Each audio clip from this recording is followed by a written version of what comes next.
All right, everybody. Good morning. Welcome to our VectorVest International User Group Forum. Today is Saturday, December 7th, 2024. Your eyes do not deceive you. I am not Rick Franklin. My name is Jerry D'Ambrosio. I'm the manager of educational content here with VectorVest. Happy to fill in for Rick today. If you weren't aware, Rick had another grandbaby recently. So join me in congratulating Rick. Always a blessing. I'm not sure how many he has. I think he has a few grandkids, but always a blessing to add more little babies to the family, right? So happy to be here filling in for Rick. I see you guys are all here. Yeah, what's shaking there? Yeah, happy Saturday, Andre Stewart. Welcome, Neil, Richard, Antonio, Blaine, joining us from Cabo. Must be nice. It's freezing here in the southeast of the United States. We're broadcasting not only from the Charlotte, North Carolina area, but we do have Susan Hayes Culleton with us from Ireland. So great agenda here today. Just remember that if you can't hear me, you're not hearing this, but make sure your speakers are turned on. Audio is on for the webinar, and we are recording this, and it will be archived on our VectorVest YouTube channel and available shortly right after the webinar. Okay, so just a quick disclaimer: everything you will see and hear today is provided for educational purposes only and should never be considered as investment advice. The information is designed to empower you to make your own investment decisions, and these decisions are yours and yours alone to make. So let's run through the agenda. Again, I'll finish up the welcome here in a few minutes. I'll get into our global market review. So we take a look at all of the databases, all of the markets that we track in VectorVest. We got VectorVest US, Canada, Europe, and the UK. So we'll take a look at all of the markets, all of the color guards, market timing graph, giving you guys an idea of where we stand in each of the four markets. I will then stay on and give you guys some trade ideas for each of those markets, just a few for each. Some of the trades that I'll go through are trades that could be taken right away, and some of them are just setting up nicely, and I'll explain which is which. Some might be ones that you put in a watch list and wait for the setup to occur. Others are kind of tradable right away, and as long as there's follow through on Monday. And then once I'm done there, I'll introduce Susan. She is the managing director of VectorVest Europe. If you guys join us for these Saturday sessions, you've seen and heard Susan before. We always like to bring her on about once a quarter, it seems like, to give us a rundown of the current earnings season. She's going to share some insights on that. And then we'll adjourn at about 12:30, excuse me. That's Eastern time. Okay. Without further ado, let's get right into it. We'll start with the Canadian market. So here's the Canadian color guard. Let me just get through a few of these slides first. So you can see just in the short term, looking at the color guard, that's about a 3-week snapshot of the color guard. You can see some indecision in the short term, right? In the near term, I hate to see when there's green and red and yellow mixed in there all at the same time over the last 6 days. All of our signals, as you can see, are up. We're in a confirmed up call. We're within a DEW up signal. You can see the green light in the price column of the color guard as of Friday's close. So the green light buyer is up, and the primary wave is up. However, in the short term, red lights and yellow lights mixed in there in the RT columns and the buy to sell ratio columns. So while the underlying trend is still up, and rather strong, right, and strengthening. I mean, the MTI is at 1.21, much higher than it was 3 weeks ago. Buy to sell ratio a little unchanged, a little lower than it was 3 weeks ago. Looks like the RT indicator unchanged over the last 3 weeks. But the market is rising. But in the near term here, it does appear to be weakening just a tad. Okay, but all of our market timing indicators all of our market signals are still up. Okay. And the VVC in Canada, year to date, up almost 21%. Look, it's been a great year. It's been a bumpy ride, I think, across the board. But all in all, we're heading to the end of 2024. It's been a great year for the stock market. 21% on the VectorVest Composite CA, almost 20% in the U.S. I think the S&P is up a little bit more than that as well. So in the color guard here in the U.S. product, you can see the same type of phenomenon here. Just some red and green and yellow mixed in here over the last 6 days. You interpret that as indecision. You interpret that as non-directional. And that's just looking at the last 6 days. If we're going to go into the VectorVest composite market timing graph in a moment, you'll see that over the last 2 weeks or so, the VVC has gone nowhere. I was in our swing trading coaching group the other day, and I just pointed out how very unusual price action, VVC action over the last couple of weeks. Very narrow channel, ton of indecision. It's reflected here in the color guard as well. We're still in a confirmed up, though. We got the confirmed up on November 6th, right after the election here in the U.S. The DEW also up. Green light buyer signal is neutral. That's because we have a yellow light in the price column of the color guard, but the primary wave is down. So underlying, this is how you interpret those signals in those positions. Confirmed up call, DEW up call. We're in an underlying uptrend. Neutral green light buyer, down primary wave, short-term indecision. Short-term downtrend, short-term indecision within an underlying uptrend. I don't mind these types of situations, right? When you're in an uptrend, you naturally get these softenings and these pullbacks. You should welcome those and look for buying opportunities once they're over. Okay. Here are the year-to-date numbers across the board. Canada about 21%, U.S. About 19%, AU about 13 and a third percent, EU a little over 7%, and some pretty good months too. Pretty good numbers in November, a little over 5% in Canada, a little over 7% in the US, driven really by the market action after the election. And then AU about 3%, EU a little over 2%. Again, that's the November numbers. Okay, here's the AU market, about 13 and a third percent year to date. Seeing the same type of short-term indecision here or short-term volatility, I think. You got the RT red, you got the buy-to-sell ratio red. We're in a confirmed up still. That was given on the 19th of September. We're in a DEW up. That was signaled there on the 6th of November. Green light buyer signal is neutral because of the yellow light in the price column of the color guard. However, the primary wave is still up. If you look at the MTI, really, the MTI, guys, is really, I think, the most important market timing indicator that we track in the VectorVest product. It identifies the market's underlying trend. I mean, boy, that's probably the most important trend. Short-term trend is what's going on with the market right now, but the underlying trend should determine how much money you're pushing out there, right? How much capital you're pushing out into the market. Underlying trend is up. You should be, excuse me, primarily bullish. Underlying trend down, MTI below 1. You should not be primarily bullish. You should be more bearish. We got the MTI above 1 across the board with all of our in all of our databases. You could see the Europe. Now Europe is a little different here because there's no short-term indecision. There's no short-term downtrend. Green lights populate the color guard over the last 3 days. So that indicates a strengthening uptrend. Red lights over the last couple of days indicate a weakening uptrend. Okay, makes sense. Primary wave is still up here in Australia. Underlying trend is still up. Same thing with the European markets. All of our market timing signals are up. Here in the European market, confirmed up call, DEW up, green light buyer, of course, primary wave. We even got a star in the price column of the color guard telling us that the RT combo signal is bullish as well. So in the VectorVest Europe product, every signal is currently bullish. Every market timing signal is bullish. MTI much higher on a month-over-month basis, almost is about 3 weeks.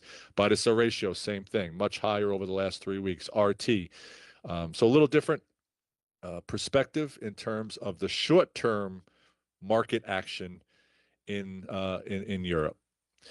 Here is the market timing graph for VectorVest Canada. You got the price of the VVC at the top. I believe this is a 65-day moving average at the top. You got the MTI, buy-to-sell ratio, and the RT indicator. I'm just going to focus really on price. We talked about how the MTI for Canada is above 1. Buy-to-sell ratio and the RT indicators, those indicators aren't as telling as the MTI, specifically for the in VectorVest Canada. Okay, there are a lot of times, and it's just the makeup of the market, I think, that, even when the market's rising, the buy to sell ratio and the RT even, they have a hard time staying above 1. But the MTI tells a much different story here. MTI above 1, you're in an underlying uptrend, and that's clear. Hard right edge, we're at the hard right edge. VVC CA is at the hard right edge. You can see we have support and resistance lines on this chart. Recent break above resistance, a nice retest, which is natural, of that support line, and then just moving up the page there, strengthening, heading into the end of this year. Here's the VectorVest US market timing graph. So I said earlier how it's very unusual. You can see the VVC over the last couple of weeks going absolutely nowhere. It was an encouraging day on Thursday. All the major indices were higher, but then kind of sold off again yesterday. Also have support and resistance on this chart as well. Whoops, let me go back. Also have support. There we go. What's going on? There we go. Also have support and resistance on this chart as well. So a recent break right after the election here, recent break above the old high. You're going to see this a lot. And if you're not used to looking at charts like this, start getting used to it, because when you see resistance broken, a lot of times what you'll see are retests. And I always like to wait for the retests. Sometimes you trade the breakouts. I think that's okay as well. But I love to wait for these retests because they're going to come.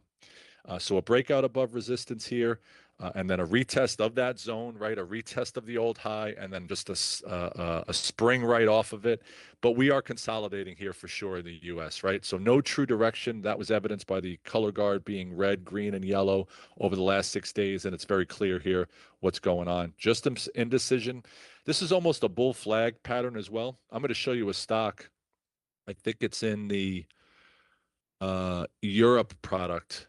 That is kind of exhibiting this type of pattern, a bull flag pattern, where you had a nice run up, but you're in a period of indecision, a period of consolidation. You wait for a breakout, and that goes for stocks, that goes for the market. Don't trade during periods of consolidation hoping that you'll get the breakout, right? You wait for the breakout. Once the breakout occurs, it's basically what's happening now is you got this battle going on, right? Battle between the buyers and sellers, bulls and the bears. Nobody is winning at the moment. We wait for somebody to kind of take the lead. Hopefully that'll be the bulls, and then we break out and you can start buying stocks again. Okay. Here's the Australian market timing graph. Got support and resistance on here as well here. So you had resistance for quite a while.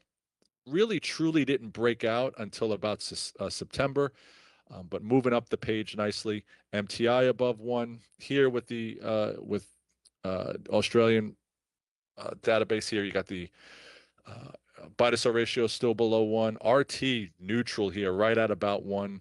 But the MTI is strong. Again, probably the most important market timing indicator we have is that MTI. We have a saying here: keep your eye on the MTI. Again, if the MTI is above 1, you could be comfortable, being primarily bullish and mostly vested. Okay, and that's up to you, of course, exactly how much you want to push out there. But you could feel comfortable being mostly vested when the MTI is above 1. And finally, here is Europe, a nice breakout finally. So the VectorVest Composite EU failed to break above, it looks like, this 96 and change resistance zone. 1 touch, 2 touches, 3, 4, 5, 6, 7, 8. Finally, the VVC EU broke out of resistance. MTI is strengthening. It looks like our other market timing indicators are strengthening there as well. Buy to sell ratio, while for a while there, while the VVC failed to break above resistance, right, kind of was range bound there for a while. You can see the buy to sell ratio just moving sideways, not showing any signs of strength. That's changed over the last couple of days with the breakout above resistance. Okay. So here are some just monthly comparison performance of global market ETFs for 2024. We have October on the left. We have November on the right. So October, it looks like October was a rough month for the market, particularly in the U.S.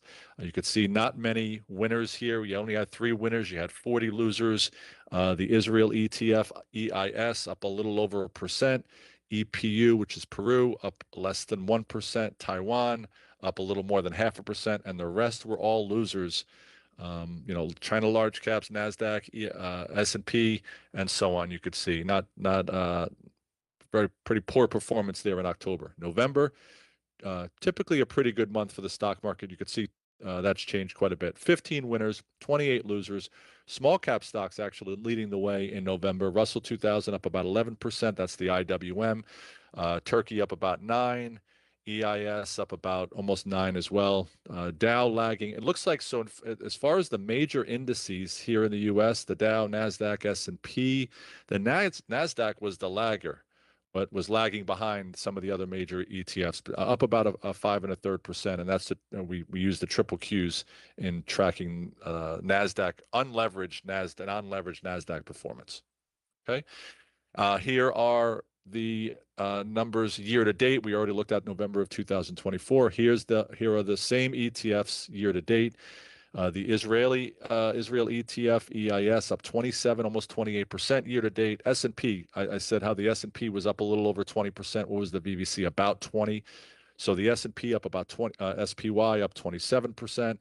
Looks like here the Dow year to date was the major index that's lagging behind the NASDAQ, the S&P, and even the Russell. You can see the Russell 2000 up a little over 21%.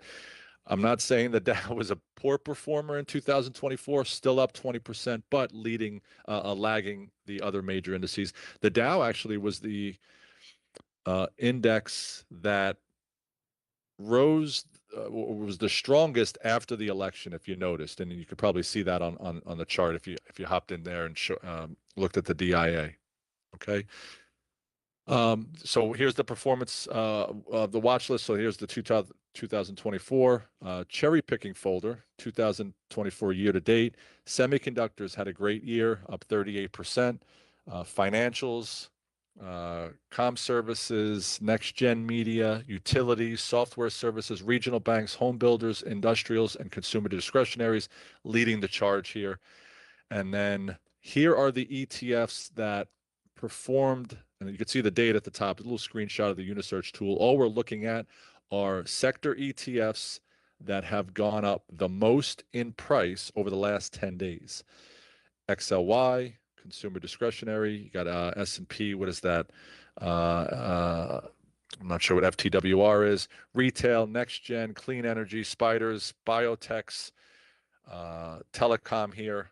These are the ETFs, again, sector ETFs that have gone up the most out of the last 10 days. Nice little search that you can create within the Unisearch tool looking for those kind of high flyers or the ETFs that are showing the strongest momentum short term. And here we're just looking at the last 10 days. Okay, so just some central bank announcements coming up for next month. Interest rate decision in India. That's, let's see, what, December 5th. That's Thursday, 11:30 p.m. And you can see the numbers. You guys will have these slides. You can go through all of them here. I'm not going to go through every single one of them. But particularly in AU, you have Monday, December 9th, interest rate decisions. So you got some rate decisions here across the board. The one everybody will be focused on, of course, will be December 18th, the U.S. Fed rate decision. Previous was 4.75. Forecast is for them to drop it another 25 basis points. So I think the market would appreciate that. So we'll see. We still got a couple of weeks for that. Okay. Don't forget about our weekly essays. If you haven't yet read the essays, Angela Akers, of course, writes the essays for the U.S. market, Don Rietzma for the Canadian market, Susan for the European market, and Robert and Russell Markham for the Australian market. So don't forget, always hop into those products if you have access to them and read those essays. Wealth of information by those folks. Okay, the December Almanac. The VectorVest Almanac for December shows a record of 19 wins and 9 losses in the last 28 years for the price of the VectorVest composite. So generally speaking, December is a pretty good month for the market. And again, we're just looking at here price of the VectorVest composite in the U.S. market. Average gain of wins is 3 1/3%, while the average loss came in a little over 2.5%. Based on this data, historically, December leans 68% to the positive side, while in election years during the last 28, December leans even more positive to 86%. Looking forward to a nice December here to finish the year. According to Hirsch and Mistel's Stock Traders Almanac of 24, Santa Claus tends to come to Wall Street nearly every year, bringing a short, sweet, respectable rally within the last 5 days of the year. We're used to that. It's called the Santa Claus rally. And for the first 2 days of January, small caps start to outperform larger caps near the middle of the month. While all signs look upbeat, we'll take it day by day and hope to see more green than red in the color guard for Christmas. And that's the December Almanac. As far as the earnings update, this is also in the VectorVest US views as of yesterday. According to FactSet's Q4 2024 estimate, earnings growth rate for the S&P 500 is almost 12%, which would mark the highest earnings growth reported since Q4 of 2021. As of tonight, our market timing graph shows that the 50-day moving average of the S&P 500 watch list average EPS rose a penny per share to $10.39 per share, while forecasted average earnings growth was unchanged at 8% a year. Market climate graph shows that the earnings trend indicator, the ETI, remained unchanged at a level of 1.10. Since it remains above 1, the market is in a bull market scenario. Always, if the ETI is above 1, and that's how we determine bull and bear market situations in VectorVest. It has everything to do with earnings. If earnings are rising, we'll be in some sort of a bull market. If earnings are falling, if the ETI is below 1, we'll be in some sort of a bear market. And the situation has to then do with the direction of interest rates and inflation. Okay, but it's driven by earnings, just like stock prices are, right? All right, well, let's get into some trade ideas. You guys are chatting amongst yourselves. I love it. Let's get into the VectorVest US product first. Pull that over. Got a couple of good setups here for you. Let's start with, I'm going to start with IESC. This is one of our top VST stocks within the VectorVest program. I have a 20-day moving average in white. I have a 50-day moving average in, who knows what color that is, beige. I don't know why I chose beige, but 20-day obviously is hugging price closely. You got the other moving average, the 50 below it. I like the indicator at the bottom, ADX. By the way, this is what's called a holy grail setup. This is a setup that we use a lot. We teach this setup in our Trade Like a Pro course. I use it a lot in our swing trading coaching group. It was developed by a woman by the name of Linda Ratchke. She done a ton of work with Larry Connors. They wrote a book together. We teach a few of their techniques in our Trade Like a Pro course. So essentially what's going on here, you can see over the last 1 year, strong trend, right? Bottom left to upper right. Recently hit a new 52-week high and has come back to consolidate right in between, in this case, the 20-day and the 50-day moving average. The indicator at the bottom is ADX. The ADX indicator currently is above 35, which indicates a strong trend. ADX is an indicator that identifies the strength of a trend, not the direction of the trend. You add moving averages to price to identify and determine direction. So, while price is falling, I love to see this type of behavior, especially in an uptrend, right? This consolidation period, this regression back to average prices. And I don't mind when price comes back to kiss the 20 or to fall within the 20 and the 50. That eventually provides a really nice setup. You can see historically, right? Look, if I just zoomed in here, hard right edge was October 21st, price above the 20-day moving average, moving higher, price above the 50-day moving average, both sloping upward. You get these pullbacks, these kisses of these moving averages. Great setup there. Great setup. Just looking for a price to kind of consolidate or capitulate right at the 20 in this case, and then move off of it, right? So that would have been a really nice entry there. So just fast forwarding here, another one, another pullback to the 20-day moving average. Price kissed the 20.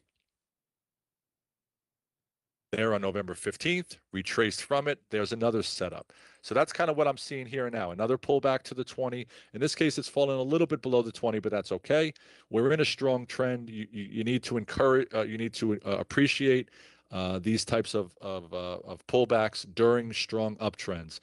And it is a strong uptrend because the ADX, again, is above the value of 30. When the ADX is above 30, that indicates a really strong uptrend. So this is setting up nicely.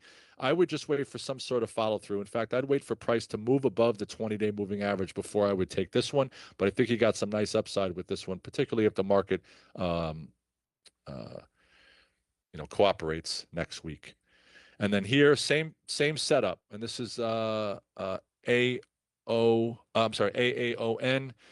This is more of a triangle pattern, or not necessarily a bull flag, but a triangle pattern.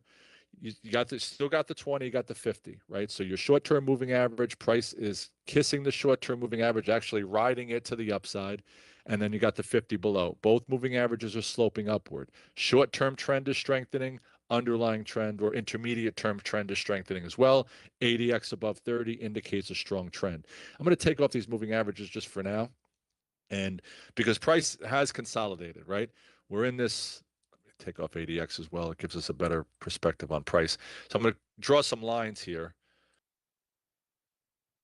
connecting the recent lows and then connecting the recent highs. That's a triangle pattern.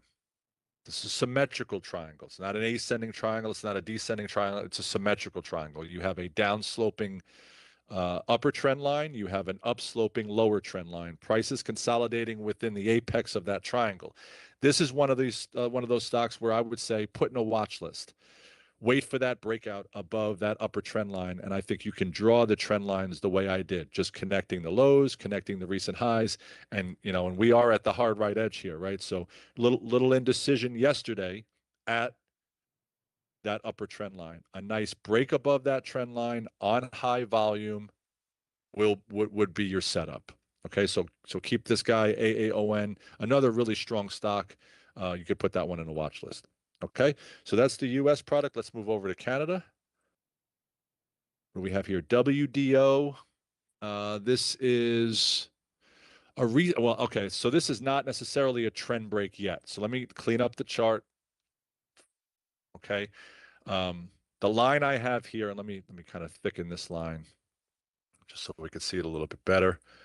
So let me remove it because I want to draw it with you. All right. So what do we see here? Well, hard right edge, we got price at 1326. Yes, it's just gotten a buy rating. Are we in an uptrend or a downtrend? I think that overall, I mean, look, the long-term trend is up, but short-term trend, you can clearly see a pattern of lower highs and lower lows being put in, right? So what I'd look for is I create a didn't take create a trend line there. We're kind of in this down sloping channel, aren't you? Right. So if I were to take a line, draw a line from these lows, connecting the lows, connecting the highs, we've been in this down sloping channel. Just recently, price has broken out of this channel. So that's a very encouraging sign. Now, what I would do is just wait. Let's see, we're at 1326, 1384 was the recent high there. Yes, price just recently over the last couple of days has broken the trend line, but it's truly not a change in trend yet until the most recent high is broken, right? If it's not broken, what would you then see with price? You'd see a retreat again. So again, it's encouraging to see price break above that trend line, but until it breaks above almost $14, truly the trend hasn't changed yet. Okay. So an emerging trend potentially, I think that we can feel a little more comfortable taking a position here if we moved above 1384. Okay. And then here with BBUN, what is this? This is just a 20-day pullback. So this is very similar to one of the stocks we were looking at in the U.S. market. Look at that. Price kissing the 20-day moving average after another new high. And I'm sure if I put the ADX on, we're going to have the ADX indicator well above 30. Actually, it's not. It's only about 29. Still okay. Still strong. So let me just briefly, when the ADX is below 20, that indicates no trend. So for example, let me put the value of 20 here. Let me just zoom in to the point in time where the ADX was below 20. It was emerging, but during this entire period, would you call that an uptrend? I wouldn't. Would you call that a downtrend? I wouldn't. More of a non-trending type environment, and that's indicated by the ADX being below 20. When it crosses above 20, you're in now an emerging trend. And then finally, when it goes above 25, goes above 30, you're now in a strong trend. So we're still in a pretty strong trend here. We're just barely below 30. It was just above 30 a couple of days ago. But kissing the 20-day moving average, if I put on the 50-day moving average, nice upsloping 50 as well. So here's what I was talking about earlier. When you get these, you're in a strong uptrend, you get these pullbacks to the 20. Sometimes it violates the 20, but it comes back down to consolidate right at the 50, right? And then you get the nice retracement off of it. Here, price didn't quite get to the 50. It came back down, kissed the 20, and retraced off of it. Once again, prices come back down, kiss the 20, a push off of that 20 is your trade, is your setup. I also like how volume has dried up quite a bit during this pullback, right? David Paul, one of the many things I've learned from David Paul over the years is falling price on falling volume is a potential bullish reversal signal. Falling price on rising volume, that's bearish. Rising price on rising volume, that's bullish. But falling price on falling volume or drying up volume, not a mass selling. It's not massive selling pressure. It's just some natural consolidation back to these moving averages. I think that's what we're seeing here. Okay, and then finally, nope, that was Canada, not finally. Let's go to Europe. And let me look at my Europe notes. Looks like, was I in? No, that's not Europe. That's Canada. Let me go back. Sorry, guys. Here we go. All right, VBTC. This is a Bitcoin ETF. If you've lived under a rock, you probably aren't familiar with Bitcoin or the strong bullish move that it's made, particularly after the election. So, what I'm looking at here is a recent bull flag. It's still, I think, a bull flag. So, let me take off support resistance. Take off the last close. Look at all that volume, right? So price rising on strengthening volume. We've entered into this period of consolidation now recently, right? Entered into this period of consolidation. I wouldn't even call that a breakout. We're still in this period of consolidation. What's happening for the most part to volume during the last couple of weeks? It's drying up, isn't it? Right? With the exception of this but one big green bar here after price attempted to break out and then faded, closing off of the high and closer to the low. Little indecision yesterday with a lower open and then a close higher than the open, but we're still consolidating. If you're looking to trade this would be another one that you would put in a watch list. If you're looking to trade this, you'd wait for a strong breakout above the recent high. Make sure that's accompanied by high volume. Okay, but a really good setup here. Again, this is a bull flag pattern, kind of textbook, in that the increase in price was accompanied by strong volume, and then the consolidation period, you can see volume drying up a little bit. QQQ3, this is a NASDAQ 100 triple leveraged ETF here in Europe, and I'm looking at this ETF just recently breaking resistance. Nice strong move here. Resistance level at 238.11, one touch, two touches, little hesitation, just a little bit of hesitation there on December 3rd, right? Little doji there, but then a breakout. And then you can see the breakout occurred on high volume as well. And that's what you want to see, guys, with breakouts. Make sure the breakouts are accompanied by high volume. You don't want low volume on breakouts. It's more likely to be what's called a fake out breakout if that's the case, but you want conviction when the stock finally breaks out of these pretty significant resistance zones. So this one would be a trade that you could possibly take on Monday if you got follow through. By the way, follow through with all of these is just the close of the day, right? The close of yesterday. I was going to say today, but the close of yesterday really is your confirmation levels with a lot of these. Okay, and we did not look at Australia yet, so let's take a look here. TLX.AX. Okay, so this is, I'm looking at my notes. So I got a 20-day and a 50-day. So here's another one where it's consolidating after a new high. So you got the 20-day moving average in orange there. You got the green line. That's the 50-day moving average. Let me just make sure. 20-day. I'm going to take off support and resistance. Got the 50-day. Okay, we're good. So while it might be tempting to buy Monday, what I would wait for is another pullback to the 20-day moving average. Let's take a look here. If this were the hard right edge, what would you say? Would you say that this was something that you would look to take? Would this be a trade that you would look to take the next day if that were the hard right edge? If you say yes, you know, you're looking at a high momentum type stock, right? The very best traders in the industry, they really look for consolidation back to average prices before they would take a trade. So if you were to ask me what would I think about TLX.AX on November 11th of 2024, I would say, look, it's a great stock, great trend, strong trend. You know, we got higher highs and higher lows being put in, but just wait for consolidation back to that 20-day moving average.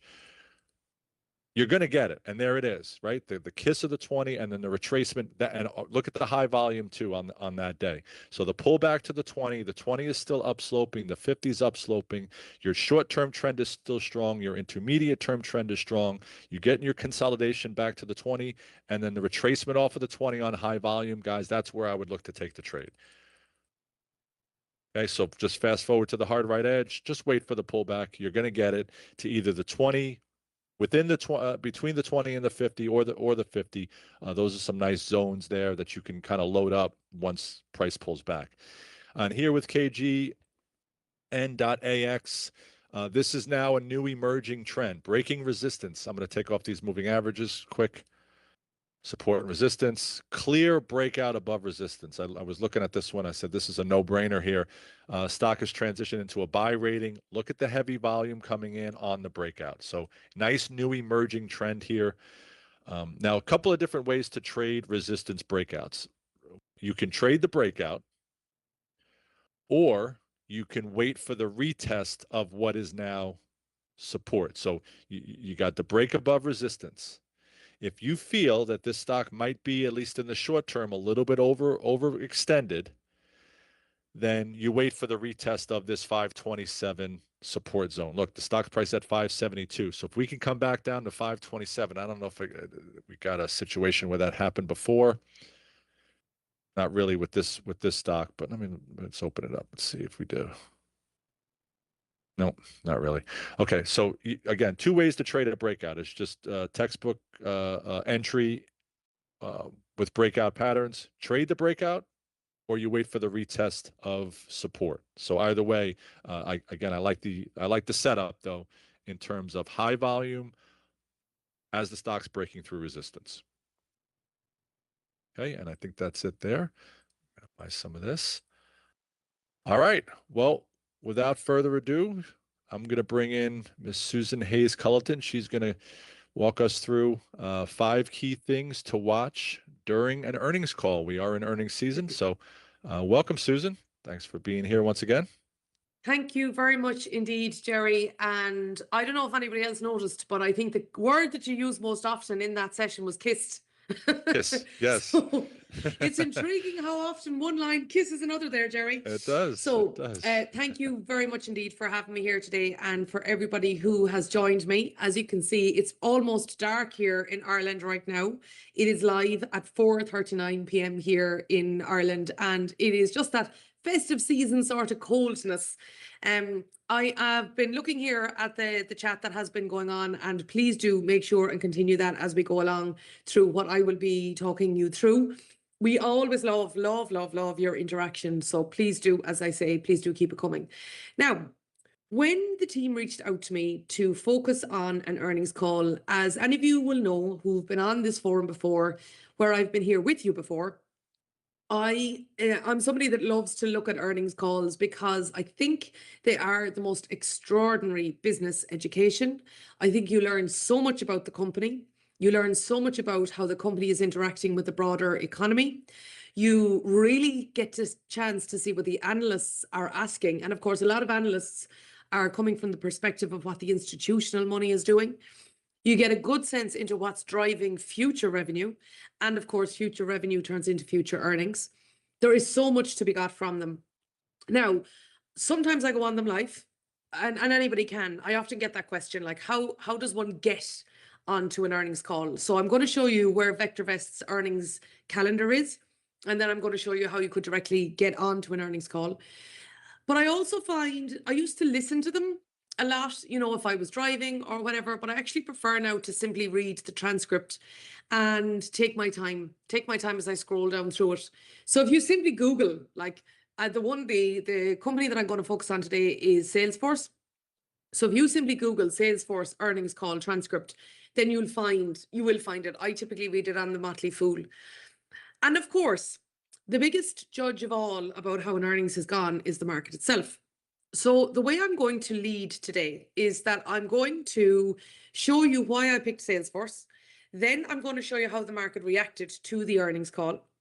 And then, exactly as Jerry said, I'm going to talk you through the 5 key things that I watch. And it's not just the 5 things that I watch, it's the 5 things that people watch. But I'm particularly going to highlight the things that a lot of people don't look for at all, that are hidden in the words of the earnings call, that I really do want to draw your attention to. And I also want to highlight to you today some of the things that aren't in an earnings call. And it's important that you don't get confused by that. One thing is that very, very, very, very, very rarely will I ever hear a company talk about valuation in their earnings call. They refer to the earnings. Now, as you know, as Steve Chappell always says, money goes where money grows. And that's really important. And as earnings increase, typically the share price follows. But as any of you who've been investing for a while, like I have, will know, is that if the PE ratio or the valuation goes too high, then often the PE ratio is simply catching up with where the earnings is going. So please don't confuse or conflate the excitement or tone of an earnings call with valuation. A lot of the time, the CEO or the vice president of investor relations or the CFO, as they're speaking to, they will be talking in very excited terms about the stock. But it's important that you know how to analyze the company from a valuation perspective as well. And that is something certainly that I will be talking through. And it's very important that you know how to use the VectorVest indicators in order to do that. Now, here's what I'm going to do is I'm first of all going to share my screen. I have all of the chats up here. So I'm making sure that I can see what you're saying to me as we go along. So I'm going to share my screen here. And the first thing I'm going to do is I'm going to show you 3 stocks that I bought, except Salesforce. There's 3 stocks in here in my, there we go. Okay, in my viewer. Now, you can see here that I am highlighting for you CRM, which is the company that I'm going to highlight, that I'm going to talk you through as a case study. Carnival is another stock that I bought. I actually bought this. It's not like me. It's really not like me. I'm typically your, high CI, dividend yielding, strong growths. I like an RT above 1, but I'm not really somebody that would be a trader. Like, as Jerry was talking through your trading ideas there, and he was particularly, he was mentioning there about rising price and rising volume, like he would have been hearing from David Paul. Like, I'm not necessarily a trader unless it comes to options. But when it comes to investing, I'm an investor. And I bought Carnival in June 2020. It was totally not like me, but it was because the RT had absolutely been on the floor. I was buying the stock at a really, really low valuation, and I've held on to it since. And I've regularly checked in on the earnings call because the valuation, the earnings growth and all that is pretty strong. But I have checked in on the earnings call, and there's been a range of things in there that I learned that solidified the position that I had, which was that I wanted to not just buy, but hold the position as well. Interactive Brokers is my best performing stock in my portfolio thus far. of the ones that I haven't closed. I have this open. So I picked out Interactive Brokers because it was a high VST stock, and I'm a customer. I have an Interactive Brokers account. I'm sure many of you do too. So I knew the business and I knew Carnival. I had been on a cruise, now not a Carnival cruise, but I'd been on cruises in the past, so I understood the business again. But Interactive Brokers, when I went in that earnings call, as I mentioned, I'm I'd more so say I'm an options trader and I'm a stock investor. I just really liked what I was hearing in terms of the growth of the business, how they were differentiating themselves in the market, what they were doing around developing products and services that people really wanted and needed. And because again, I'm a customer, I got it. And look at the RV on that, look at the RS, look at the RT, it's all lovely. So as a result, that is another stock that I had bought as a result of participating in the earnings call, and then making sure that the valuation and so on from VectorVest was right. Now, why did I pick Salesforce to talk you through today? So over here, so log into your VectorVest account, and then when you open up the program, then click on here to Events Viewer. Now, Jerry referred there a little while ago. Okay, I'm just going to make sure here now that so my system there just needs a moment to catch up with me. That's what happens when you have an Irish accent. Sometimes technology can't catch up with the speed at which you're talking. But what I did was that I wrote about this in my views, and Jerry referred to this earlier, is that the viewer that is in here, Events Viewer that is in your viewer, and this has an earnings call viewer built into it. And in addition, it also has a dividends announcement viewer, and you can also see dividend payouts. So you'll be able to see all of those now. I see here that there we go. Okay, there we go. Now you can see. So in here, let's say that I wanted to see what dividends or earnings. Oh, let me go back there again. Are out next week. Then I can click over here on my events viewer, and then it will open up here now. There we go. So you can see there all of the different stocks that have got the dividends or earnings coming out later on in the week. So as a result of doing this, what I wanted to do is I wanted to pick out a company that was doing two things. One was recent, and the other thing that I wanted to do with the company was I also wanted to make sure that it was one that you were quite familiar with. Now, while my system there is catching up, what I'm going to do is I'm going to pop on over here, and I'm going to take you through the transcript. Now, before I get into this, can I just check in with you all? Do you go on earnings calls? I know I've asked this in the past and I get different answers, so I'd just like to see it there in the chat. So do you go on earnings calls often? So let me just hear in the chat there. Do you participate in them often? I'm gonna, and while you're deciding there to answer me, okay, yeah, I see here. No, never. All right. So let me show you. Never. No. Sometimes Jim says no. Okay, a lot of no's there. They typically are an hour long. They include, first of all, the earnings that is given by the people in the company, and then after that, then there's the equity analysts that ask the question. So let's just say the Salesforce one. What I would do is I would go CRM, Salesforce, earnings call. And typically what I look for then is the investor relations. Okay. So as you can see here, when I Google terms like that, it'll bring up here events and presentations. And then in here, you can see there was the earnings call. Here's the webcast. And then I would click in there and I would register for it just like I would any other webinar at all. So it's that easy. You don't need to be an investor, because I'm not an investor in Salesforce. You don't need to be an investor. You don't need to be an analyst. You don't need to pay. All of this is available. Yeah, I see Michelle there says often. Right. Now, next thing that I want to talk through here is, yeah, there we go. We've got this back now. There you can now see all of the stocks that have earnings releases on Monday. So we have Amtech, we have Health Equity, we have Vail Resorts, Rent the Runway, coming in, I'm familiar with. And then if I scroll on down here, I go down to Tuesday, I can see we have Men, Academy, Cons Inc., Designer Brands, GameStop, of course, the Wall Street Bets phenomenon. You can see that there's a range of others. And you can also do the same for whatever your market is, because I know we have people here from all over the world today. So whatever your market is, then you'll be able to log in and you'll be able to see what the earnings is there in your specific area. So last week, for example, in my views, I took the German company TUI Travel, and I gave that as an example. That is an example of an earnings that is out in the coming days of a European stock, for example. Now, next up, I want to get straight in. I'm just going to open up the graph here of, there you go, of Salesforce. Because as you can see here, the market really, really liked what it heard. It absolutely, really, really liked what it heard. Now, so Salesforce's ticker code is CRM. So if you go into graphs or you go into viewer and you type in CRM, you'll see the company that I'm talking you through.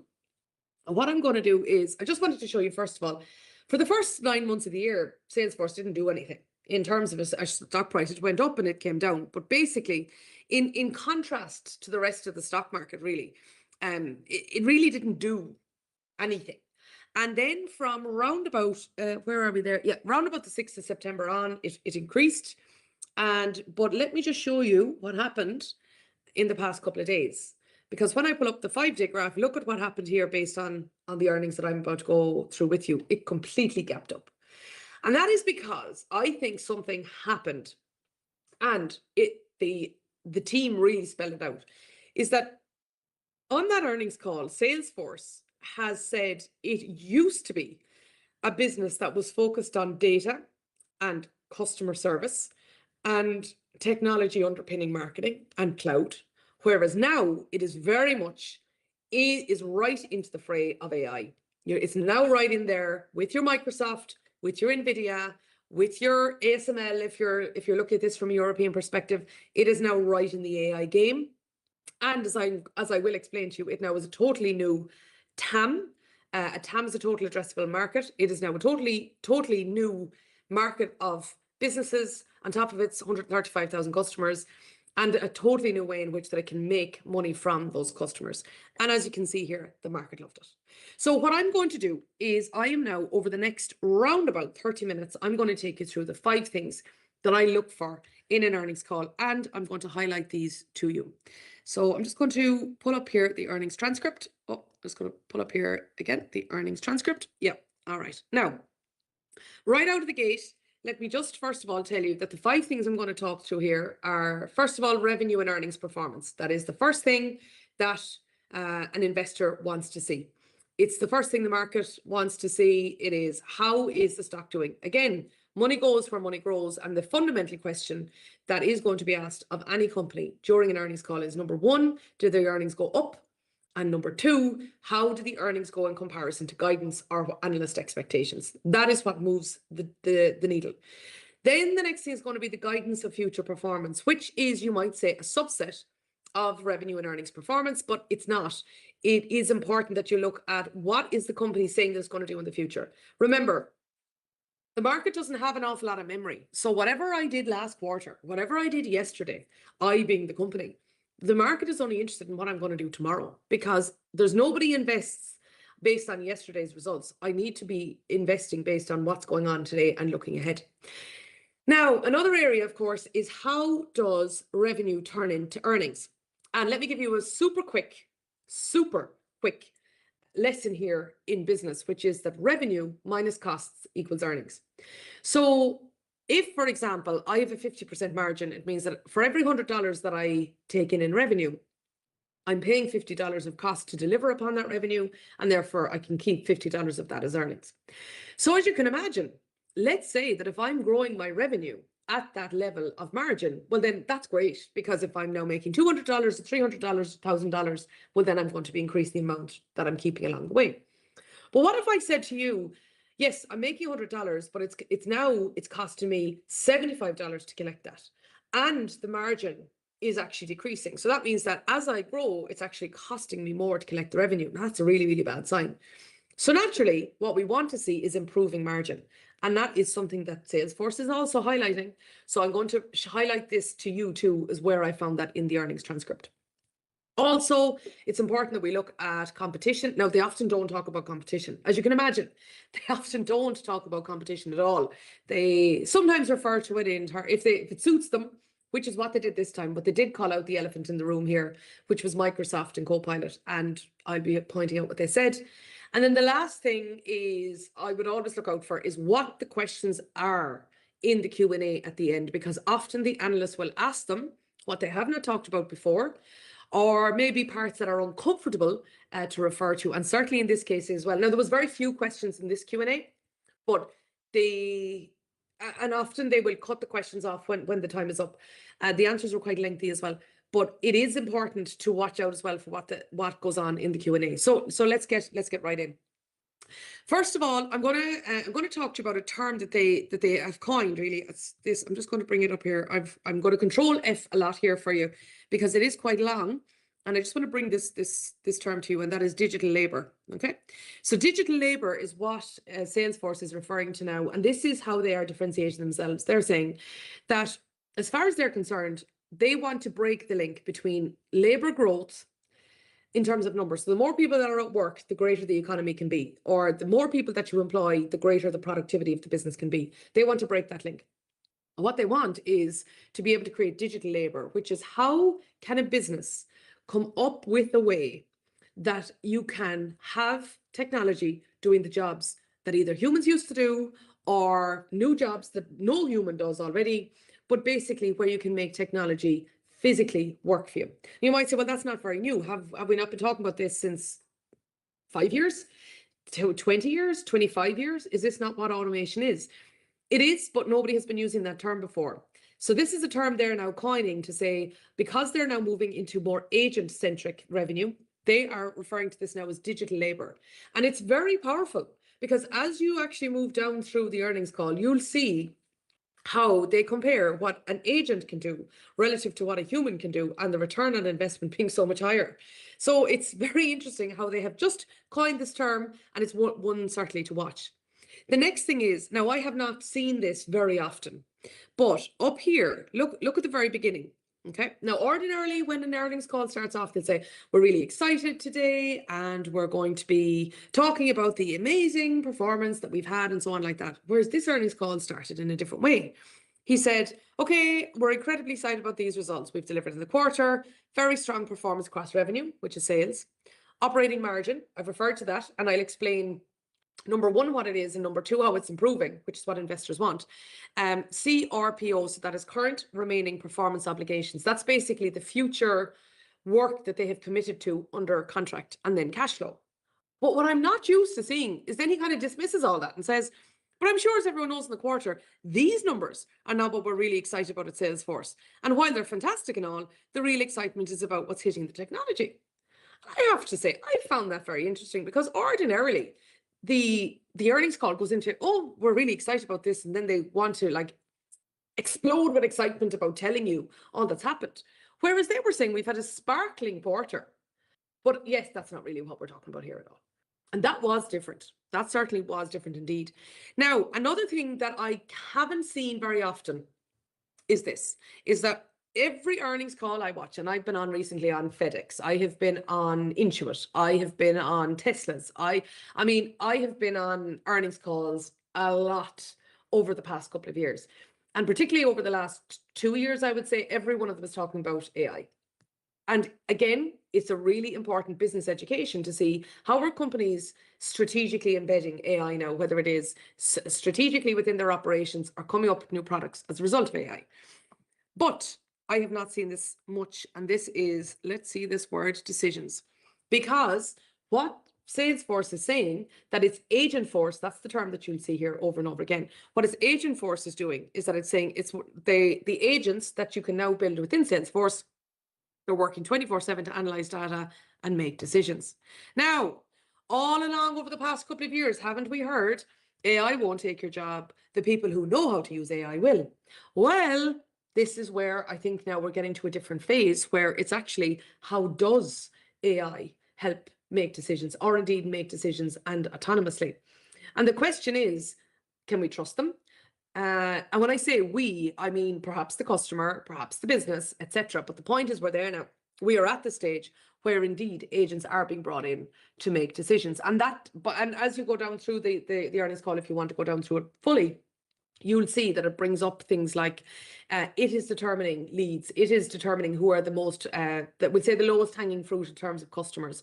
It is now summarizing all of the customer information to be able to respond to that customer and to decide, of course, what the support that a customer needs. So we are now at the stage where AI is indeed making decisions and very, very much to the forefront of how it's doing so between an interaction between a company and a customer. Another term I don't see very often, but it's just one thing to notice. And that is, sorry, not computer, customer zero. Yeah, customer zero. Yeah. So Salesforce here points out, and I think from the perspective of anybody who's interested in technology, is that if you see a business creating a technology that it doesn't need itself, well, then it needs really reliable market research in order to make sure that it has got the customers that it says that it needs. Interestingly, Salesforce here says, as you know, we pride ourselves in being customer zero for all our products, and Agentforce is no exception. So it encourages us to log in to help.salesforce.com to actually see how this is working out. Now, I'm just going to pop over here, and I see Ethan here says CRM has a clear cup and handle from 2021 on the breakout. Now, it's interesting, Ethan, when I go back and I look at Salesforce's, like if you look at it over the past 5 years, because I know I had it over the past year. If you go back over the past 5 years, you can see a stock that was absolutely hyped right up, then got caught into what we call the recession in tech there at the end. You can see here, right down here in the end of 2022, when the market started to write off technology companies. From then, certainly it has been rising, but like I mentioned, over the past 9 months, the beginning of the year to September, didn't do a whole lot. But I think definitely CRM has transformed, it is seeking to transform its reputation now, not as just a sales, data, customer service, marketing platform. The other thing as well to point out to you all, I don't know if any of you use Slack, either in your jobs or otherwise, but we have been using Slack for quite some time, and Slack was bought by Salesforce back in 2021 as a place where a lot of conversations happen. So what the company has been doing very, very well is it's been generating profit on enabling people to make decisions with their data. Whereas now what it's doing is it's now building a layer of technology in there where the decisions can be made by the technology themselves. And that is what I think is different. And that is what the markets, by the way, is thinking as well. Now, Daryl, you talk about how do you account for stock buybacks. I'm going to refer to that because they talk about it. They also talk about how much they're giving back in dividends. So stay tuned. We'll go through that. And Glenn says the quality of the data. But this is the point, Glenn, is this is what Salesforce has been doing, is that it has been giving us more and more ways to collate data on its platform. Like the reason the ticker code is CRM is that Salesforce is a customer relationship management system. So then it developed its own analytics platform, its cloud platform, which stores data. Slack, by buying Slack, now it's buying or is availing of all of the communications data that is happening between people. Put all of that together, and you've not just got the data, but you've got the metadata on top of it all. So when you talk about the quality of the data, but sure, it's company's own data. And as it says in, again, I won't go through every line of the earnings call, but it does also talk about the unstructured proprietary data of a company is its largest opportunity. There you go. Okay. So I am going to keep going here. And I now want to get into the comparison to Microsoft, right? Because it's interesting how they do that. Rarely they would bring up a competitor unless it suits them. But I would say particularly, I mean, if you think about Microsoft and you think about AI, number one, you've got ChatGPT created by OpenAI. Obviously, massive investment there in the part of Microsoft. And now Microsoft has gone on to create Copilot. We see anybody who is now transferring to 365 within companies and so on like that. As a result, then, there's a big transition towards that. And the big concern, if I was to log into ChatGPT right now, is, of course, that my data then goes to whoever looks at it. However, in the case of Copilot, it enables companies to keep the data on restricted within its own platform. But look at what it says, right? Look at what it says here. Microsoft. Okay, so it says here, we all know about Copilot. It's been out. It's been touted for a few years. We've heard about it. We've seen the demos. And then he goes on to say, it's simply repackaged ChatGPT. Now, of course it is, because they bought, they invested into OpenAI. So of course it's going to be built upon that. And he says, But you can really see the difference where Salesforce now can operate its company on our platform. And I don't think you're going to find that on Microsoft's website. Now, this to me seems, relatively surface, because I think what he's making the point here is that I can now go on to Salesforce's website and I can see how the agent is working without ever having an account on Salesforce. Whereas I do need an account on Microsoft. Now, it's not hard to do either. But the point here is that his point is that Copilot is working based on data that is internally built on within the Microsoft 365 system. Whereas over here, in the case of Salesforce, you can actually get and see it before you ever get to that point.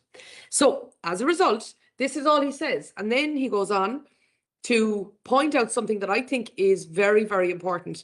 Let me show you now this about the caseload. Let me just get the term. Yeah, I wanted to show you this because all that matters here in terms of efficiency is what he says next is quarter. Let me just go to quarter. Yeah, look at this. Now, this is, in my opinion, what is massively striking in this earnings call. Very, very striking. He said, we expect that our own transformation on Agentforce, on help.salesforce.com and in many other areas is going to reflect between 1/4 and 1/2 of our annual case volume. Now, that is productivity.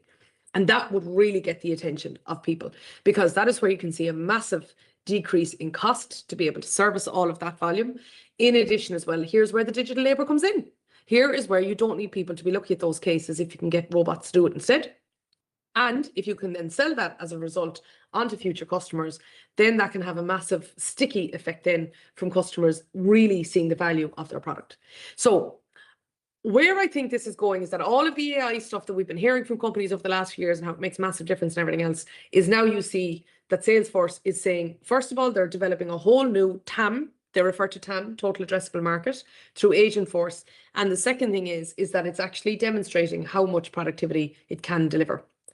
Now, moving on, I just want to mention this is, and this was asked by one of the analysts as well, is how many customers does it have? 135,000 customers. And then it says they've now been endowed by Agentforce. Obviously, the innuendo there is well received.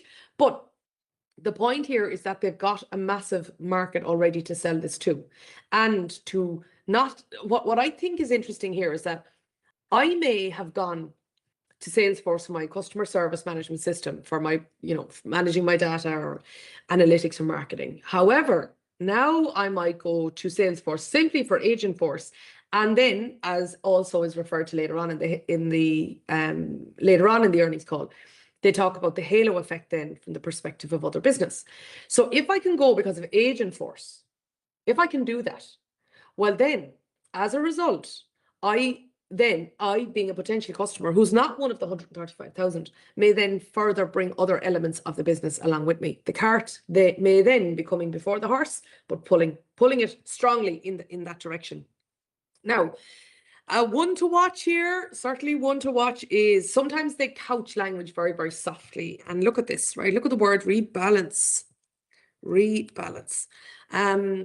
Sometimes you can hear companies say that they're going to have a massive, they might have job layoffs. And the market responds often to that well, because it says it's rationalizing its cost. I mean, if there's a lot of companies earnings calls that I've been listening to where they say, well, as a result of reducing our headcount by 1,000 or 2,000 or 10,000, we're now seeing the gains that have been happening. And again, in that tech recession that we saw at the end of 2022, we saw a lot of layoffs in the economy then. And as you can imagine, a lot of these companies are, including Salesforce, their European headquarters are here in Ireland. So I would hear about this quite a bit. But look over here at this term, rebalance. It says, from a human resource point of view, where we can really start to look at how we're going to rebalance our headcount into areas that are now fully automated, and two, into areas that are critical for us to grow, like distribution. So his point here is that I'm guessing where they're going is they're either going to cut people, or else they're going to be taking people out of jobs that they now can fully automate, but move into other areas. And particularly what they talk about, what they need is sales. They need salespeople. They're talking about hiring 1,000, 2,000 more people, more salespeople. So it just shows the speed of acquisition of, not talent, but speed of acquisition of skills. And again, to take their own term, digital labor, how that's changing things as we go along. Okay, Now, the next thing is that I just want to mention this briefly before I get into the real revenue and earnings figures, hardcore, because everything I've been telling you about so far has been simply referring to the business side that has been driving the revenue and earnings that I'm about to tell you about. And that is Slack. Okay, so I'm just going to go back here. As I mentioned, Salesforce bought Slack. And they've several times now that, yes, this one. They say annual spend on Slack AI grew nearly 50% quarter over quarter, and Slack was included in more than a third of our deals greater than 1 million. Since the release of Slack AI, our customers have summarized over 600 million messages, saving them a collective 1.1 million hours. They're very, very well versed in saving money, in enabling people to save money. Very, very well versed in that indeed. So overall, if I was to summarize this before we get into the numbers that investors are watching, the depth of what I see in here is they have a new market, which is agent force customers. They have a halo effect of existing 135,000 customers who may be interested in this. In addition, they are, well, sorry, no, I haven't even got into the growth of the earnings. They are now seeing themselves competing against Microsoft, whereas in the past, like, we may not have necessarily thought that Microsoft and Salesforce would have been, you know, a competitor. They're now very much moving into the bet on AI of the future. Whereas in the past, again, we might have looked at other companies like NVIDIA and so on and continue to. Now they're saying that they are in that arena. And also they are now putting themselves forward as how they can create digital labor for your business. So what difference does any of this make? Well, now let me cut straight to the chase. And that is, let me get you the Q3 revenue.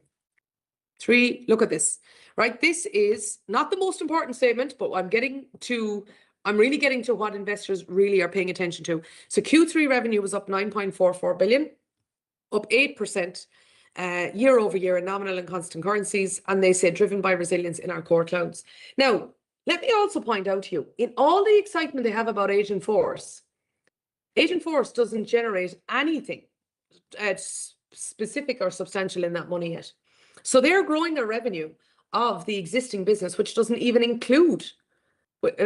Sorry, I just see here Neil has said 9 billion up. Now it's 9.44 billion, but it's up 8% year over year. So it's not $9 billion up. That's the total amount of revenue for the quarter. But the point there is that this is only from their existing business. The whole earnings call was dedicated towards what Agent Force is going to do. And yet the growth in the earnings themselves that they were delivering to the market didn't even include what they were focusing on. Now that I think is what really got investors excited, because the future capacity of this company to deliver is actually waiting in the future.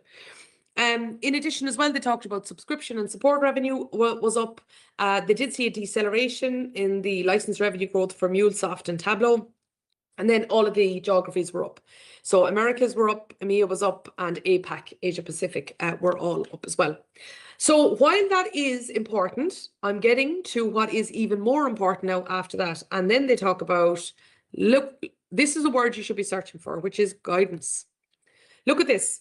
It said, excluding this impact, non-GAAP, now GAAP is generally accepted accounting principle, so it's an accounting term.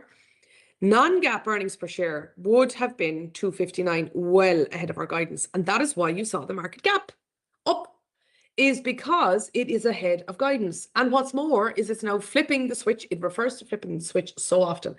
It's now flipping the switch into a whole new business area. And also, I want to show you something else. Yes, here we are. Q3 non-GAAP EPS was 241 inclusive of 18-cent mark by change mark to market. Basically, their earnings per share was up significantly, up very, very significantly. And its Q3 non-GAAP operating margin was 33%, up 190 basis points year over year. So what we're seeing is revenue is up. We're seeing that earnings are up, and in real particular, we're also seeing that their ability to turn revenue into earnings is significantly up as well. 190 basis points year over year, but that's not all, because I wanted to show you something else, and that is, yes, that is, let me see here, on margins, yeah, margins. Margins, yeah. On margins, we're pleased to raise our fiscal 25 non-GAAP to 32%. That's a 240 basis improvement year over year. 240 basis points is 2.4%. And down here, for the GAAP operating margin is 540 basis points of improvement. Rather than get into the nuances here of what GAAP versus non-GAAP is and what basis points are, etc. I'm a chartered financial analyst, so I'm somebody that really loves all this type of thing. But the simple point here is that they're able to turn more of their revenue into earnings. That is the key and critical point, first of all, at all, and secondly, the one that really excites investors. All right, now who was it up here? I think it was Glenn. Glenn said, let me go back up here. Glenn said, no, it's not Glenn. Daryl, how do you account for stock buybacks? Okay, so then after that, I want to make the point here is that they executed 1.2 billion in share repurchases, okay? 1.2 billion in share. Yeah, there we go. So on capital return in Q3, they bought back 1.2 billion of their own stock. Why would they do that? One of two reasons. One, they believe in the company. They believe in the ability of the company to deliver more and more, and obviously they want to keep that on. Or the second reason is they feel the stock is undervalued. Now you might say they're the same. They're not the same. One is earnings growth driven, one is valuation driven. One way or the other, they executed 1.2 billion in share repurchases. So what is the impact of that? Let me simplify it right down. Earnings per share is what the market pays attention to. Earnings per share is earnings themselves, okay? So earnings, which is the total profit of the company, divided by the number of shareholders. The number of shares outstanding. If you reduce the number of shares outstanding, it pushes up the earnings per share, which of course the market loves. That's what happens. Dietrich says, do you use AI tools to create a summary of earnings call transcripts? Dietrich, I've tried that in the past. And you know what? I don't use them, no. I read every line of the transcript, every line of it myself, because I don't think AI gets to the nuance of it. And will it summarize it for me? Yeah, which means it'll give me the key points, but there's a lot to see in here. There's depth and substance. And like, for example, I actually ran an AI summary of this, and it never picked up on the fact that the revenue that is coming into the business right now and the growth and that it is referring to and the growth that excited the market is still not reflective of anything to do with Agentforce revenue at all yet. So therefore, I just don't think when it comes to an earnings call, given my interest and my experience and the background that I have through being a CFA, I don't think an AI does a good enough job for me. So no, I don't. I don't trust it. No. Right, moving on then. I want to, just because I know I've got about 9 minutes left, and please do, anybody who would like to, okay, please do. If anybody would like to send in a question, I'm more than happy if you'd like to do that. Neil says, but if they buy their shares, they're supposed to be for the shareholders. But remember, the company can choose to cancel the shares if they would like, Neil, or else then that's called treasury stock, and then it reduces the amount of shares that are in circulation then as a result. They also talk about, as you see here, they paid nearly 400 million in dividends as well. And now this surprised me. Look, I'm going to give you the figure 2%. Look at this. I found this really interesting, is that Salesforce is expecting CapEx is called capital expenditure, for the fiscal year to be slightly below 2% of revenue. Despite all the money they're putting into what I've just described, it still is only 2% of revenue. Okay, last two things I want to mention to you here is what happened in the conversation in the Q&A. And there's two things that I want to bring up to you. One is they talk about the price of a conversation, because two questions came up in the Q&A about how they're going to price. So how are they going to develop pricing based on their new strategy of moving into Agentforce?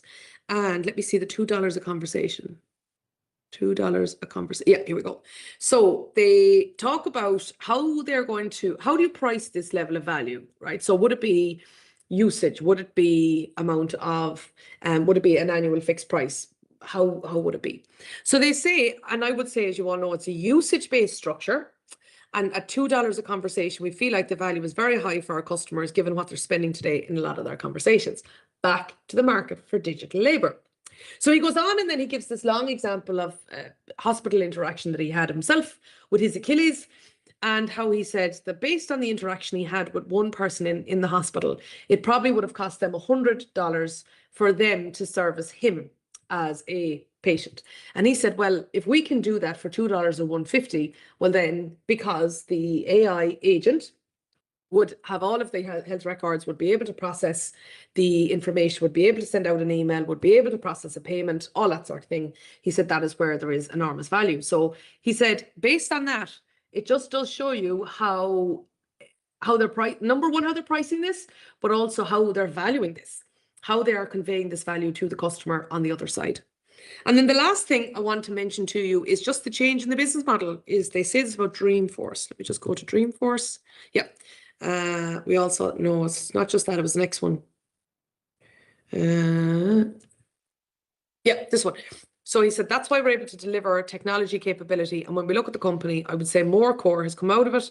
So at Dreamforce, that's the conference that they have. You saw how commerce and marketing, which have always been outside the core platform, are now inside the core platform. That summarizes for me exactly what it is that Salesforce is seeking to do, is that it's now taking things that were not considered part of its core offering in the past and offering them to new customers in the future. And that, as I say, it gets investors' attention. The only thing that I want to finish off on to bring your attention back to is this, is the one key line that would have made a really big difference here is this, is that line is the single most important sentence I see in the whole transcript. Excluding, well, not even the excluding this impact, right, is that non-GAAP EPS would have been $2.59, well ahead of our guidance. What they're saying here is that the earnings that they are talking about are well ahead of the guidance. In addition, they're now increasing their margin, they're increasing their revenue, they've got a whole new source of revenue that's coming in the future that is built upon their 135,000 customers that they have currently. So, two last things then is I looked at so I've shown you how the market reacted, and I just want to summarize all of this now by looking at what the valuation looks like for the company. But this is what the FT reported. Third quarter revenue increased. You can see how it did that. 9.44 billion. Okay, so slightly ahead of the analyst estimate. Chief executive has reshaped the company around a product called Agentforce. And then the rise of autonomous AI agents is revolutionizing global labor. They're talking about the market for digital labor, reshaping how industries operate. Now, that was, and sorry, the last thing, shares jumped 10% after the software company reported quarterly revenue rose by 8%, exceeding expectations. But it's an early sign. Like, this is the thing about this, is Salesforce is saying this is only the beginning of where we can go. So where does that leave us now from a valuation perspective? Well, this is always what I like to look at on a VectorVest graph is, let me just go back here. I'm going to get into a month's graph just to make it easier to see. That doesn't necessarily make it easier to see. Let me go, 3-month graph there. So you can see I've got my candlesticks. So the earnings here is doing exactly what we would want from an investing perspective. Bottom left to the top right. The CI of this company is actually quite below 1. It's at 0.8. Actually, I'll pull it up there for you now. CI is here, 0.86. Yeah. So CI is the comfort index. Like, the CI for Interactive Brokers is lovely. It's over 1.8, and CI is the comfort index. It is the ability of a stock to withstand lengthy and or sharp price declines. That's what it is. Be careful, Akshaya, who is asking me, is this buy? This is what we need to talk through. So, because the earnings here, like, we can see that the earnings potential is there, but the valuation needs to be right as well. So what we can see here is that the PE ratio of this company is now at 33 times earnings. And we can see that the comfort index, so as I say, the ability to withstand severe and or lengthy price declines, is at 0.86. So what is VectorVest telling us? Well, it's telling us that the earnings are rising from the bottom left to the top right. That's positive. We can see that the company is now at a richer valuation. The question is it justified? One way you can look at that is to compare it to its own history. The caution I would give on that is that Salesforce is looking to be a different business than it has been in the past. So when we look at maybe the PE ratio of Amazon or of Meta or of Nvidia, is that we're now dealing with, you need to consider Salesforce in a new industry than what it might have been in the past. As you can see here, it is in the past, it's been deemed as software and business. It is now saying it's moving into the AI game. So that is something that you need to factor in. And as I said, the comfort index, I think, is a little bit lagging here, because we've now seen such a sharp increase in the share price performance. So is it a buy? To go back to your point, is that let's go to the viewer, and I've got 1 minute to do this now before I hand you back to Jerry, and I'm going to go back over here to the stock viewer.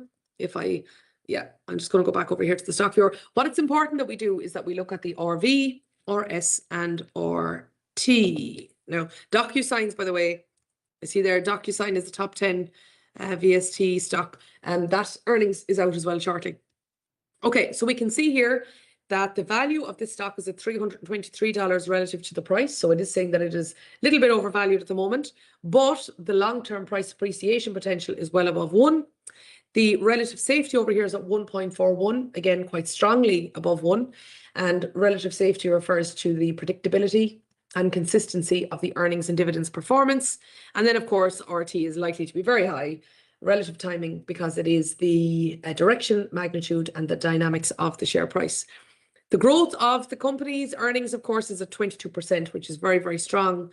And we have a little dividend here, as you would expect, a dividend yield of 0.44%, because the company is investing quite a lot. While it might be only 2% of revenue, it's still putting a lot of money into building its technology. So based on that, that would be where you would be making your fundamental decision, and then your technical analysis would need to come after it. Do I think the story is over in Salesforce? I don't. And the reason for that is because, just like I say, the ability of the company to turn Agentforce into revenue and earnings hasn't even begun. So for that reason, it is an interesting stock to me. All right, it certainly is. The fundamentals certainly point that way. So in summary, now, Jerry, as I'm going to hand this back to you, the 5 things to watch out for is the revenue and earnings performance. Here, very strong and ahead of guidance. 2 is the guidance for future performance. It's very different in this case because you're looking at a whole new product, a whole new service, a whole new technology model. The cost management and margins, I think they'll be rebalancing, as they say themselves, their staff as a result of the capability of what the company can do, and they're improving their margin. The marketing competitive position, they're moving into a new market. The competitive position is likely not just to be against Copilot. I don't accept that. I think there's more, certainly more than that. It's in a very strong position. And then finally, the Q&A for me revealed the pricing. It revealed even actually more positive things than the company itself had said. And it was just striking to me that they spent the whole earnings call talking about not what this earnings call actually had delivered at all, but what future ones will. So on that note, I am now going to hand you back. Thank you very, very much indeed to the team at VectorVest for giving me the quarterly opportunity to be here and to talk to you all. Have a wonderful Christmas. And Jerry, back to you. Thank you so much, Susan. Yep, Ardle, I agree. Excellent earnings call. Thank you so much, Susan. All right, guys. Well, I hope you guys enjoyed today. Rick will be back next month, I'm sure. Not quite sure who the keynote presentation will be, but I'm sure it'll be fantastic. Hey, just a reminder, we got our investment 2-day seminar coming up in Tampa. We're about 5 weeks away. If you want to join us via the live stream, now the live stream is free. You go to vectorvest.com/stream. Just sign up. It's free.